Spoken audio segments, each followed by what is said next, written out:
높이 찬양합니다. 주님을 더욱 알기 원합니다.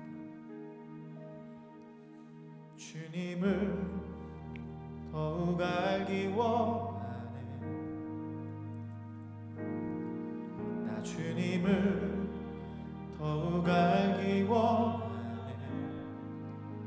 내 마음 다해 내 평생의 소원 내 주님 한 분만 간절히 알기 원하네.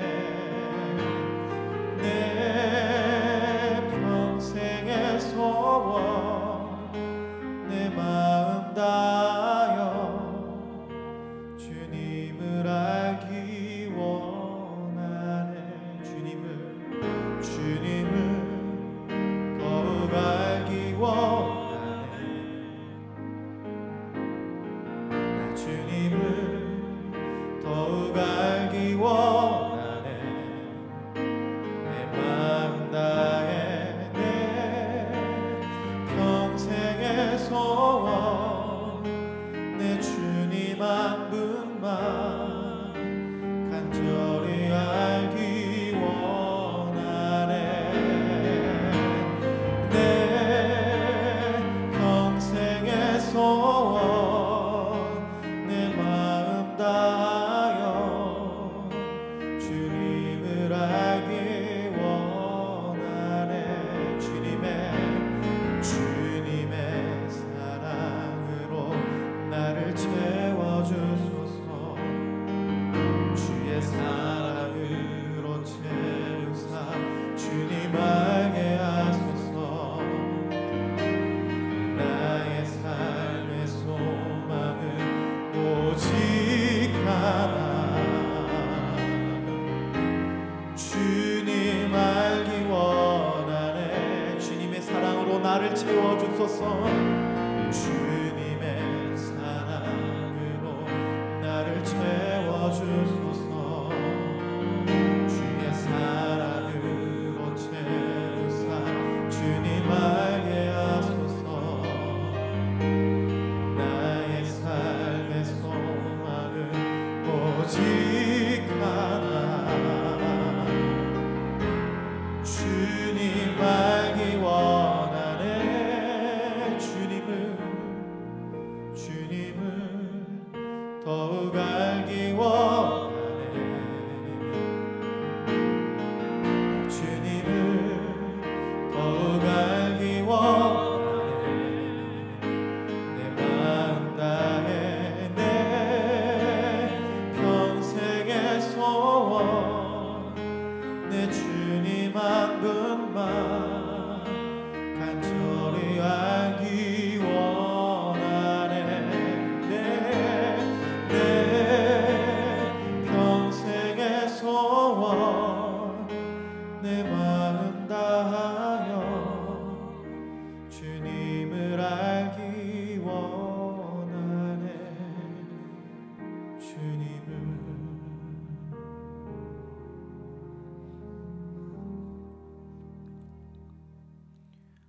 주님을 믿고 주님을 알고 주님을 따라가는 삶을 저희들에게 가르쳐 주시고 우리가 또한 배우는 것을 넘어 그 모든 것이 삶의 고백으로 이어질 수 있도록 주님 도와주시기를 소망합니다. 믿는 것과 아는 것이 그리고 아는 것과 사는 것이 닮아갈 수 있게 도와주시고 우리가 그 싸움 속에 있음을 고백하오니 우리의 부족함과 연약함 속에서도 우리에게 여전히 소망을 포기하지 않고 맡겨주시는 하나님의 은혜가 우리에게는 위로이고 또한 소망인 줄 믿습니다. 주님을 바라보고 주님을 닮아가고 싶습니다. 여전히 부족하지만 주님 따라가는 제자의 길 온전히 갈 수 있도록 주님 우리를 인도하여 주옵소서.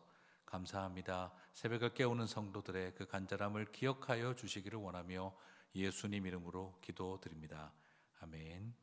우리 하나님 말씀 같이 보겠습니다. 누가복음 9장 18절에서 27절 말씀까지 읽도록 하겠습니다. 예수께서 따로 기도하실 때에 제자들이 주와 함께 있더니 물어 이르시되 무리가 나를 누구라 하느냐? 대답하여 이르되 세례 요한이라 하고 더러는 엘리야라 더러는 옛 선지자 중에 한 사람이 살아났다 하나이다. 예수께서 이르시되 너희는 나를 누구라 하느냐? 베드로가 대답하여 이르되 하나님의 그리스도 신이이다 하니 경고하사 이 말을 아무에게도 이르지 말라 명하시고 이르시되 인자가 많은 고난을 받고 장로들과 대제사장들과 서기관들에게 버림받아 죽임을 당하고 제3일에 살아나야 하리라 하시고 또 무리에게 이르시되 아무든지 나를 따라오려거든 자기를 부인하고 날마다 제 십자가를 지고 나를 따를 것임이니라. 누구든지 제 목숨을 구원하고자 하면 잃을 것이요 누구든지 나를 위하여 제 목숨을 잃으면 구원하리라. 사람이 만일 온 천하를 얻고도 자기를 잃든지 빼앗기든지 하면 무엇이 유익하리요? 누구든지 나와 내 말을 부끄러워하면 인자도 자기와 아버지와 거룩한 천사들의 영광으로 올 때에 그 사람을 부끄러워하리라. 내가 참으로 너희에게 이르노니 여기 서 있는 사람 중에 죽기 전에 하나님의 나라를 볼 자들도 있느니라. 아멘. 자, 오늘 저는 여러분과 함께 참된 신앙 고백과 그리고 사명 고백이라는 제목으로 같이 오늘 이 말씀을 살펴보도록 하겠습니다. 자, 예수님은 계속해서 질문을 받으시는 상황에 있었습니다. 도대체 당신은 누구십니까? 그리고 이 사람은 도대체 누구이기에 하는 사람들의 어떤 감탄사와 혹은 또 때로는 정말 알고 싶어하는 질문 그리고 의심하는 질문 여러 가지 색깔이 섞인 질문을 계속해서 받으셨습니다. 그런데 다시 한번 또 생각을 한번 해본다면 정말 몰라서 물어본 질문은 많지 않을 것 같습니다. 알지만 잘못 알고 있어서 생기는 혼동 때문에 질문이 이어지고 있었다라는 거죠. 예수님이 메시아라고 하는 이 어떤 의미에서 이 명제는 알고 있는데 도대체 어떤 종류의 어떤 목적의 메시아냐 하는 문제는 각자의 생각이 다르다 보니 예수님은 메시아다. A도 그러고 B도 그러고 C도 그러는데 A가 생각하는 메시아, B가 생각하는 메시아, C가 생각하는 메시아 이것이 서로 다를 때 계속해서 예수님에게 당신은 누구십니까? 라는 질문이 따라온 것 같다라는 거죠. 세례 요한도 우리가 지난번에 살펴봤습니다만 메시아라는 것을 알았죠. 태생적으로 태어날 때부터 알았던 사람이라고 할 수 있겠죠. 하지만 자기가 알고 아니 혹은 자기가 기대하고 있는 메시아와 달랐기 때문에 심지어 세례 요한도 당신이 참 발음도 어렵습니다. 그이시오니까라고 이렇게 물어봤던 거죠. 우리가 다른 일을 기다려야 하오리까라는 질문을 던질 만큼 세례 요한조차도 혼동스러워했던 것을 기억합니다. 예수님의 제자들도 바람과 물이 순종하는 것을 보며 그가 누구이기에 바람과 물이 순종하는고 하며 놀라기도 하며 주님에 대해서 새롭게 알아가는 모습을 봅니다. 그리고 오병이어 사건 때에도 5,000명 먹이는 일 다음에 사람들은 우리들의 왕이 되어달라라고 하자 예수님은 그 요구를 거부하고 나는 하늘로부터 내려온 떡이니라 나를 먹지 않고서는 그 바람에 누가복음에는 나와 있지 않지만 마태복음에서나 마가복음에서는 제자들도 굉장히 이 말은 참 어렵도다 받아들이기가 어렵도다 혼돈스러워하며 제자들 중에서도 오병이어 사건 다음에 예수님을 떠난 사람들이 많았다라고 표현을 하고 있습니다. 이게 지금 뭔 소리 하는 거야? 하늘에서 내려온 떡이라니 자기를. 그리고 온 백성들은 우리의 왕이 되어서 우리를 먹여달라고 하는데 나는 그런 왕을 하려고 하지 않는다라고 이야기를 하니 혼동스러운 거죠.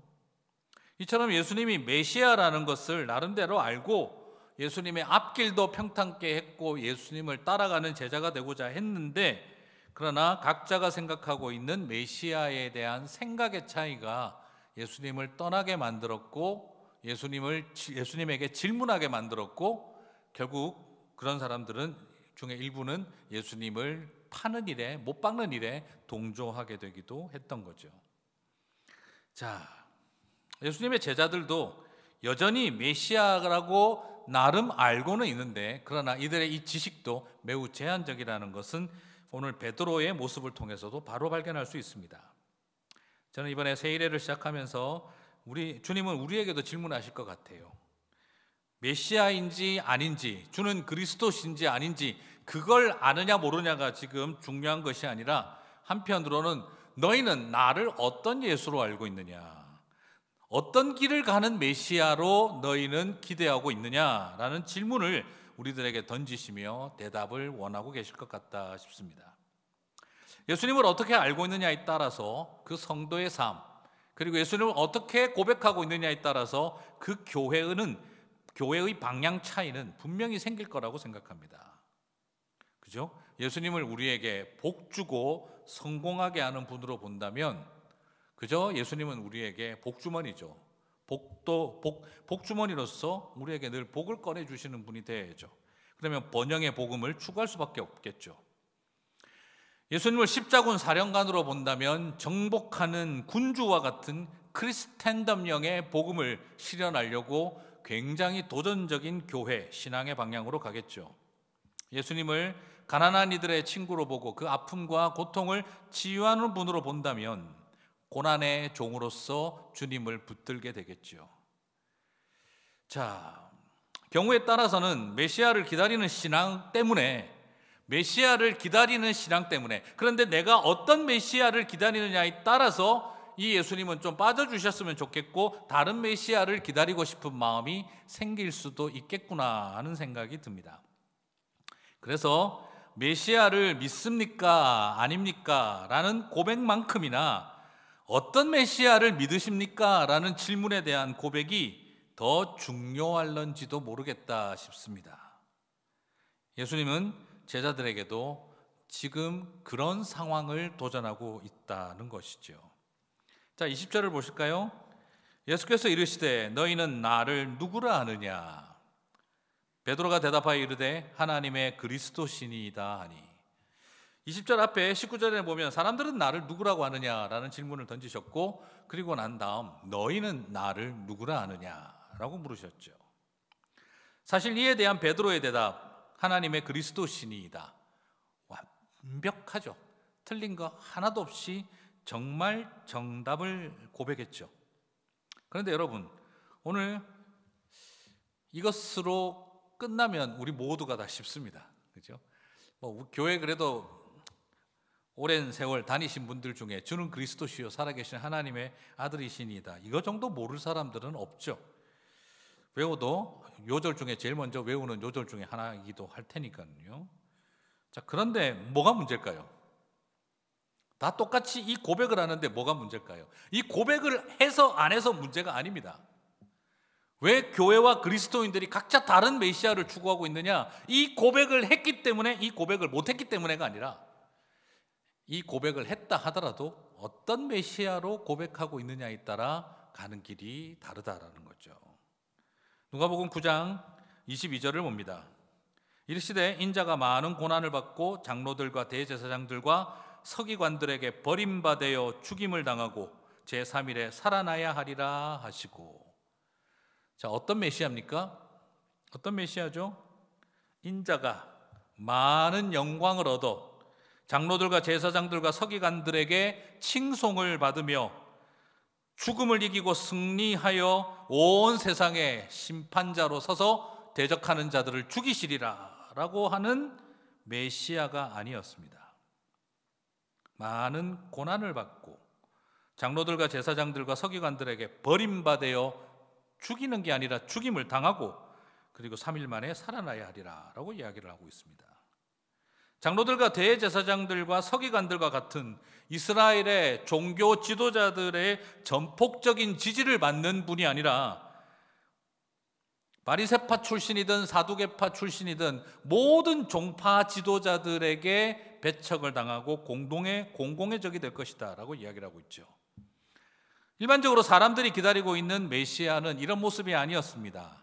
심판주로서 하늘 군대를 이끌고 오는 게 그렇게 오셨어야 되는 건데, 모든 종교 지도자들의 정말 메시아라고 인정하고 존중해야 되는 건데, 그런데 지금 예수님은 거꾸로 죽임을 당하고 그들에게 이단 내지는 사탄처럼 취급당할 판이다라는 거죠. 그런데 더 놀라운 건 죽었다가 사흘 뒤에 부활하신다라고 말을 한 겁니다. 이 말은 아예 그냥 과대망상증 환자처럼 보일 정도입니다. 베드로는 과연 이 고백을 드릴 때, 주는 그리스도시요 살아계신 하나님의 아들이십니다 라고 고백을 드릴 때 그가 기대했던 메시아는 이렇게 배척당하고 죽임당하고 죽었다가 다시 살아난다는 황당한 이야기를 하시는 분으로 그는 과연 생각했을까요? 여러분 이미 다 알고 있는 것처럼 당연히 아니었습니다. 누가복음에는 없지만 마태복음과 마가복음에서는 나옵니다. 두 곳에 다 보면 베드로가 예수를 붙들고 항변하여 이르되, 이 항변하다는 말이 뭐냐 그러면요, 이게 주로 성경에서 어디서 많이 쓰이냐 그러면 하나님이 이스라엘 백성을 꾸짖어 가로쓰다 할 때 그때 쓰는 표현입니다. 꾸짖다, 벌주다, 견책하다라는 사전적 의미를 가진 표현입니다. 그냥 단순히 열등한 사람이 프로테스트한다, 데몬스트레이트한다는 이런 컨셉이 아니고요, 윗사람이 아랫사람 혼내듯이 말할 때 쓰는 표현입니다. 한국말로 항변이라고 돼 있다 보니까 약간 뉘앙스는 그런데, 물론 이 어원은 오히려 더 잘 아는 사람이, 더 많이 배운 사람이, 더 나이가 있는 사람이, 더 많은 것을 알고 있다고 생각하는 사람이 뭘 모르는 소리 하지 말라고 이렇게 지적할 때 쓰는 표현이죠. 분위기가 어떻습니까? 우리가 메시아 오래 기다려봐서 아는데 그렇게 하시면 안 됩니다. 그리스도는 그렇게 하는 거 아닙니다 라고 지금 말하고 있는 거죠. 베드로를 위시하여 제자들은 주님을 메시아라고 고백하는 놀라운 신앙 고백을 하고 있었지만 그 신앙 고백 속에 고난받는 종으로서 메시아는 없었던 것이죠. 나무를 찍어버리는 도끼를 들고 불태우며 쭉정이를 골라내어 화로 속에 집어넣는 그런 심판자 메시아에 대한 그림은 있었지만, 찍을 메시아는 못에 박히는 메시아는 생각 못했던 것입니다. 채찍에 맞을 메시아는 생각하지 못했습니다. 오히려 치고 그리고 징벌할 메시아를 생각했던 것이지요. 그런데 예수님은 채찍에 맞고 십자가에 죽고 무덤에 들어갈, 오히려 이 세상을 불구덩이에 집어넣어야 하는데 자신이 죽음의 불구덩이로 들어가는 그런 메시아의 모습이었던 것이죠. 이런 메시아는 고백했지만 베드로도 기대하지는 않았던 것입니다. 결국 이 말은 베드로로 하여금 어떤 말을 듣게 했습니까? 너는 베드로라 하는 신앙 고백, 새로운 계명을 하는 바로 그 다음에 베드로는 또 다른 닉네임으로 불리게 됩니다. 사탄아 내 뒤로 물러가라 하는 것이었죠. 잘못된 메시아관을 바로잡는 일에 예수님은 굉장히 엄격하셨습니다. 그의 신앙 고백은 그의 이름을 반석이라고 지어주시게 됐고, 그리고 너의 신앙 고백이 교회를 세우겠다는 엄청난 영광을 받은 바로 그 다음에 베드로는 또 다른 이름으로 불립니다. 시몬에서 베드로라고 불리운 다음 그는 또 다른 이름으로 불립니다. 사탄아라는 것이었죠. 사랑하는 성도 여러분, 오늘 우리는 여기서 두 가지 큰 충돌이 발견되어지지요. 신앙 고백이 얼마나 가치 있고 의미 있고 교회를 세우는 일인지를 보여주면서 그 신앙 고백 속에 잘못된 생각은 교회를 세울 반석을 만든 사람도 사탄으로 전락되게 하는 것이다 라는 겁니다. 베드로라고 하는 이름으로 계명을 시키고 교회의 토대가 될 만한 신앙 고백을 만든 그런 놀라운 고백을 해놓고 난 바로 그 다음에 그의 이름은 베드로에서 또 다른 닉네임인 사탄이 되어질 수밖에 없도록 만들었던 건 뭡니까? 그건 바로 주는 그리스도시요 살아계신 하나님의 아들이십니다라는 신앙 고백이 했냐 안 했냐의 문제가 아니라 그 놀라운 신앙 고백을 하고 교회를 세울 기초를 낳고서도 우리는 한순간에 사탄의 일을 할 수 있는, 그렇게 하시면 안 됩니다. 메시아는 그런 길을 가시면 안 됩니다. 우리가 생각하는 메시아는 이 길입니다 라고 생각하는 그 순간 그것은 사탄의 일이 되더라는 것이죠. 아니 솔직히 말해서 베드로가 나쁜 마음 먹어서 이런 이야기를 꼭 했겠습니까? 주님 걱정되고 주님이 좀 더 이런 길로 가셨으면, 드라마 대사처럼 꽃길만 밟으셨으면 하는 그런 마음도 있었겠죠. 하지만 주님은 꽃길이 아니라 피 흘림의 길을 가셔야 했기 때문에 그 말을 듣는 순간 네가 나를 미혹하는구나가 되어졌던 것이죠. 사랑하는 성도 여러분, 오늘 우리는 여기서 뭘 발견합니까?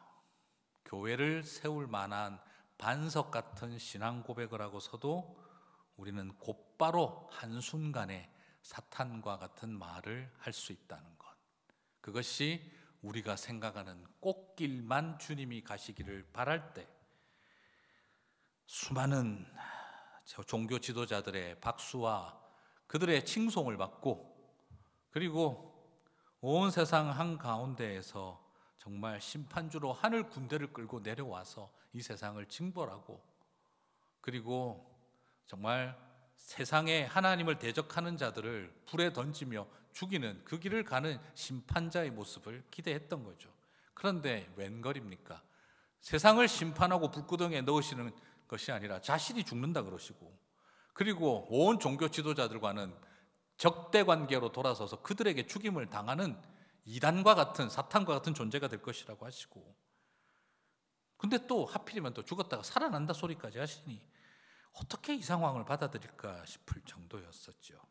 그러나 사랑하는 성도 여러분, 오늘 저와 여러분의 마음속에 나는 신앙 고백을 했느냐 안 했느냐가 중요한 게 아니라 내 마음속에 나는 금관을 쓴 예수를 원하고 있는가, 아니면 면류관을 쓰신 낮은 길로 가신 예수님을 찾고 있는가에 신앙 고백의 문제가 달려 있다는 걸 발견하게 됩니다.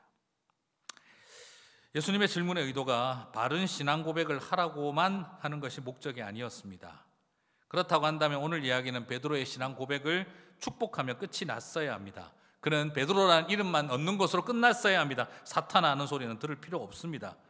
그리고 또한 오늘 이 의도는 예수님께서 그래 이제 베드로 정신 똑바로 차려, 똑바로 차려, 다음부터 이런 소리 하면 안 돼, 그거 가르쳐주는 지식적인 개념 정리하는 것이 목적이었을까요? 앞으로는 내 앞에서 이런 소리 하면 안 된다, 내 말을 정확하게 이해해야 된다 하는 지식적인 이야기를 하고 있는 것으로 끝날 걸까요? 니네들은 이제 요것만 머리로 잘 알고 나는 십자가의 길을 갈 테니 너희들은 이거를 머리로 똑바로 잘 알고 있어라 하는 것만 목적이라고 했을까요? 아닙니다. 오늘 이 의도는 분명합니다.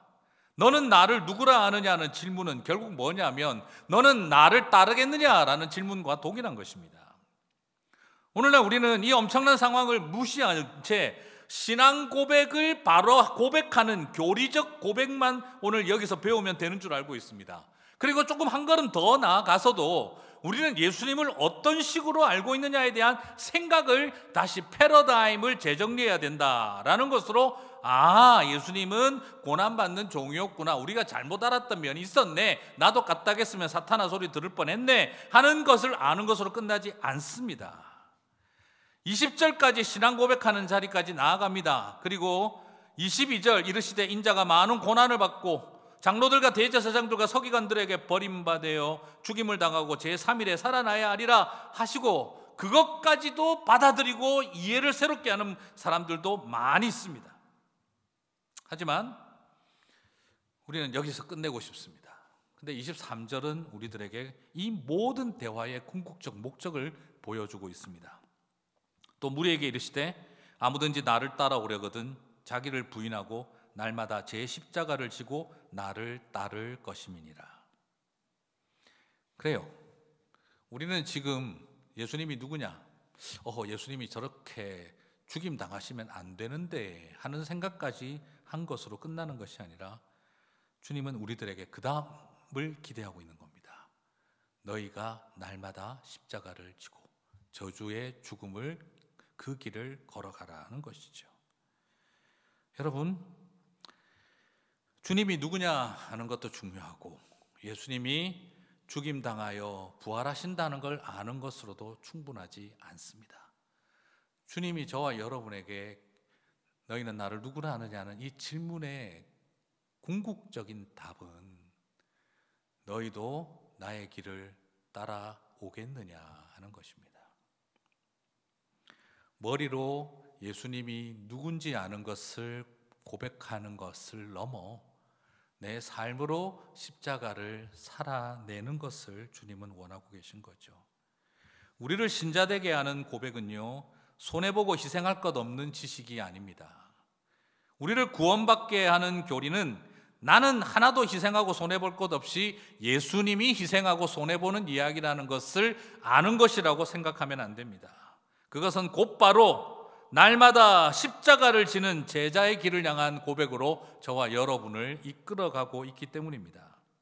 그러므로 우리는 오늘 이 너무나 잘 알고 있는 오늘 이 내용을 다시 한번 살펴보면서 나는 예수님을 누구라 하느냐라고 하는 것이 내 머릿속에서 일어나는 지적인 작업, 그리고 내 생각과 다른 예수님을 온전히 깨닫는 작업으로 끝나는 일이 아니라 이 신앙 고백은 결국 나의 사명의 고백으로, 삶의 고백으로 우리를 이끌어가고 있다는 것을 바라봐야 한다는 것이죠.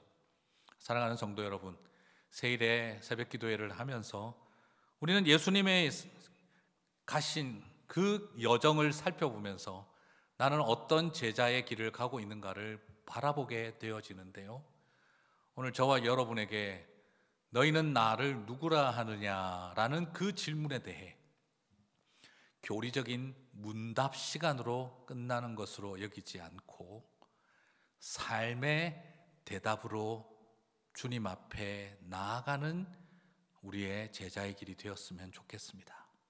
오늘 이 말씀은 저와 여러분에게 기독교 교리의 정수를 가르쳐주고 있는 본문인 것을 넘어 기독교 신앙의 전이가 여정이 무엇인지 본질을 보여주고 있습니다. 신앙 고백을 아는 사람, 더 깊게 깨달은 사람으로 멈추지 마시고 그 신앙의 고백이 사명의 고백, 삶의 고백이 되는 저와 여러분 되시기를 주님의 이름으로 축복합니다. 우리 같이 주신 말씀 붙들고 기도하고 나가겠습니다. 주님을 더욱 온전히 알게 하여 주십시오. 그리고 주님을 온전히 따르게 해 주십시오. 고백으로 사는 제자의 길이 되게 해 주십시오. 오늘 주신 말씀 붙들고 하나님 지식에까지 새롭게, 그리고 삶에까지 새롭게 주님의 제자의 길이를 가게 하여 주옵소서. 다 함께 한 목소리로 기도하며 나가도록 하겠습니다. 기도하시겠습니다. 하나님 아버지, 오늘 주신 말씀을 붙들고 우리가 다시 한번 예수님이 나에게 누구이신지 우리가 이 시간 돌아보기를 소망합니다. 내가 신앙 고백을 하지 못해서 문제가 아니라 내가 신앙 고백을 얼마나 깊이 있게 고백하는지 몰라서가 문제가 아니라 내가 알고 있는 신앙의 고백이 나의 원함과 갈망과 욕망과 이 땅에서의 우리가 바라보는 세상적인 어떤 메시아관이 아니었는지 돌아보는 시간이 되게 하여 주시옵소서. 아버지 하나님, 베드로가 돌아앉아 주님을 향하여 말리고 말교하며 항변하였던 그 모습 속에 우리의 모습이 있음을 주님 앞에 고백합니다. 우리가 주님의 손을 붙잡고 견책하고 벌을 주며 타이르며 혼내고 있는 우리들의 모습을 바라보는 것 같습니다. 주님, 이러시면 안 됩니다 라고 말하는 우리의 모습 속에 어쩌면 베드로가 걸어갔던 사탄의 길을 우리도 또한 선택하고 있는 것은 아닌지 주님, 날마다 깨어있게 하여 주시고 주님 앞에 주님은 누구이신지를 온전히 고백하는 저희들 다 될 수 있도록 주여 도와주시기를 소망합니다. 그리고 또한 이것이 우리의 지식에 머무르는 것이 아니라 이것이 우리의 삶의 고백으로, 이것이 우리의 사명의 고백으로 이어질 수 있게 도와주시고 내가 주님을 아는 것으로 멈추는 것이 아니라 내가 가야 할 제자의 길을 아는 고백하는 삶으로 주님이 끌어가시는 것을 보게 해주셔서 우리 교회가, 우리 성도들이 참된 주님의 제자의 길을 결단하며 나아가는 아버지 세일의 새벽의 기간이 될 수 있도록 주여 도와주시옵소서. 주님을 찬양합니다. 우리 시간에 한 번 더 기도할 때에 이제 30주년을 맞는 우리 교회를 축복하면서 기도하십시다.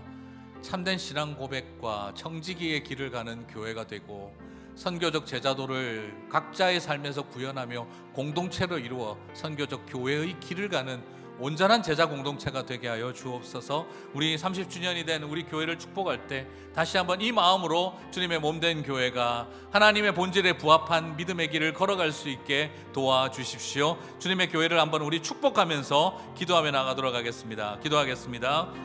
주님, 우리 주님의 세워주신 선한 청지교회를 주님 앞에 올려드립니다. 아버지 하나님, 당신의 몸된 교회가 다시 한번 참된 신앙의 고백을 붙든 교회가 다 될 수 있게 주님 도와주시고, 아버지 하나님, 그래서 온 성도들이 온전한 신앙의 고백 속에 참된 선교적 제자도의 삶을 살아내어가고 일상과 삶의 자리와 보내신 자리에서, 부름받은 자리에서, 선교지에서, 그리고 일상 속에서 제자도의 길을 살아내어 지킬 수 있도록 도와주시고, 함께 모여 선교적 공동체를 이루고 함께 모여 선교적 교회를 이루어가며 이 땅 가운데 부르심에 합한 제자 공동체의 길을 걸어갈 수 있도록 오 하나님 인도하여 주시기를 소망합니다. 우리 너무나 연약하기에 주님의 긍휼과 도우심을 구하오니 한 사람 한 사람 주님께서 주시는 마음을 안고 세우는 교회가 되고, 우리 교회가 편대를 바라보고 온전히 믿음의 길을 선택하며 나아갈 수 있는 교회가 될 수 있도록 주여 당신의 몸된 교회를 붙잡아 우리 마지막으로 같이 기도하겠습니다. 이 땅에 있는 지역 교회들을 위해서 좀 기도했으면 좋겠습니다. 우리 동부 지역에 있는 교회들 이름을 불러가며, 하나님, 동부 지역에 있는 교회들이 하나님 앞에 참된 예배가 회복되어지고, 그리고 예배마다 하나님의 임재 앞에 있게 하여 주시고 다음 세대를 준비하는 교회들이 되게 해 주십시오. 그리고 지난번 또한 특별 연합 새벽 기도회를 하면서 함께했던 미카 연합 교회들을 같이 한번 기억하면서 복음의 역사가 일어나고 선교적 사명을 감당하는, 주님의 마음을 시원하게 해드리는 믿음의 여정을 가는 교회들이 되게 해주십시오. 우리가 같이 한번 다 함께 이웃 교회들을 마음에 품고 하나님 참 복음이 전해지게 해주시고 성령의 임재가 가득한 하나님의 교회가 되게 하여 주시며 성삼위일체 하나님의 그 거룩한 친교가 일어나는 온 성도들이 되게 하여 주십시오. 다 함께 한 목소리로 기도하고 개인 기도의 시간 갖도록 하겠습니다. 다 함께 기도하겠습니다. 하나님 아버지, 이 시간에 소망하며 기도합니다. 우리가 함께한 이 땅에 있는 지역 교회들을 위해서 기도합니다. 주님의 몸된 교회들이 다시 한번 복음의 힘을 얻게 하여 주시고 성령의 충만함으로 감동하는 교회들이 되게 하여 주시고 성령의 이끄심을 경험하는 교회들로 세워질 수 있도록 도와주시기를 소망합니다. 팬데믹으로 인하여 어려운 교회들이 많이 있습니다. 주여 그 교회들을 붙잡아 주시고 아버지 하나님, 사랑으로 믿음으로 섬기는 교회들이 되며 우리가 또한 그들을 잘 섬기며 함께하는 교회 될 수 있도록 주님 도와주시옵소서. 그리고 또한 간절히 기도합니다. 미카 연합 교회들을 기억하여 주시고 다음 세대들을 잘 준비하며, 그리고 또한 주님의 마음을 시원하게 드리는 교회들, 우리 하나님의 꿈과 하나님의 마음을 아버지 하나님 가슴 속에 품은 교회들, 주님의 눈물이 흐르고 주님의 발길을 따라가고 주님의 손길이 머무르는 곳을 향해 나아가는 하나님의 사람들 다 되게 도와주시고, 오 하나님, 교회마다 예배가 온전히 회복되어지고 교회마다 소그룹의 생명력이 불어넘치고 각각 개개인이 참된 신앙의 고백과 함께 하나님 앞에 세워져가는 교회들 다 될 수 있도록 도와주시옵소서. 담임 목사님들과 사역하는 동역자들, 그리고 또한 교회 리더십으로 세워지신 장로님들과 권사님, 집사님들을 붙잡아 주시고 겸손하게 무릎 꿇고 하나님의 뜻 앞에 엎드리며 자신을 내려놓고 하나님의 영광을 바라보는 하나님의 사람들이 다 될 수 있도록 도와주셔서 주님의 교회들이 다시 한번 힘을 얻고 부흥하는 역사들이 있도록 도와주시옵소서. 주님을 기대합니다. 주여 역사하여 주십시오.